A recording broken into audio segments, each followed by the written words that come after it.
سږکال په سویل ختیځو ولایتونو کې وروستیو بارانونو او راوتلو سیلابونو خلکو ته ډیر مالی او ځاني زیانونه واړول او همداراز ډیری لوی لارې یې هم تخریب کړي دي چې له دې جملې څخه یو د پکتیا کابل عمومي سړک هم دی چې په ځینو ځایونو کې ډیر تخریب شوی دی.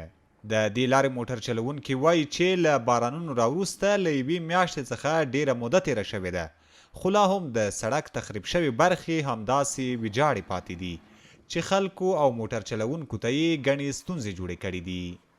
دې خوا نه ووتو، بس سیلابونه به راغلي وو، ګنټو رېبال ته ولاړو، خلک به پرې تکلیف وو، ټول سړکونه په اوبو وړي دي، خلک به ډېر په مزاحم وو، په شپې مو تېرولې، ورځې خو سړکونه یې ټول وړي دي. باید موږ دا ووایو چې دا سړک بېرته جوړې شي، د اوبو مخنیوی وشي، ځکه خلک په تکلیف دی. اوس خړې مړې چیرې ځي، خو خلک ډېر په تکلیف دی. اوس 4-5 ځایونه خراب دي، اوبه وړي دي، هغه به خاوره ورشولې نه، خاوره نشي ته ټینګ کار دیوال ویل شي او دغه ته صحیح برابر شي. د پکتیا کابل سړک هغه ځایونه چې سیلاب تخریب کړي دي، په ځینو ځایونو کې یوازې دومره جوړ شوي چې یوازې یو موټر پرې تېرېدلی شي.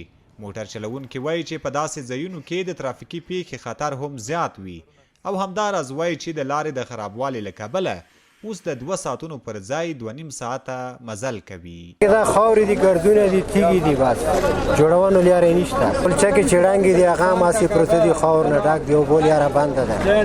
ستنې امید دا دی چې دا لاره جوړه شي.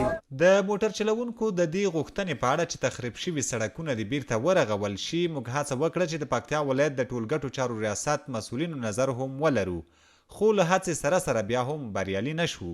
خو بلخوا څه موده وړاندې بیا د ټولګټو چارو وزارت د یوې خبرپاڼې په خپرولو سره ویلي و چې دوی په پلان کې لري د هیواد په ټولو ولایتونو کې خپل فعالیتونه پراخ کړي. په سویل ختیځ زون کې پکتیا یو له هغو ولایتونو څخه دی چې د سږکال وروستیو بارانونو او راوتلو سیلابونو پکې خلکو ته ډیر مالی او ځاني زیانونه اړولي دي او همداراز د یاد ولایت په ډیر ولسوالیو کې سړکونه هم تخریب کړي چې لا هم په خپل حال پاتې دي او خلک یې د جوړولو غوښتنه کوي. عزت الله احمدزی، CMG، پکتیا.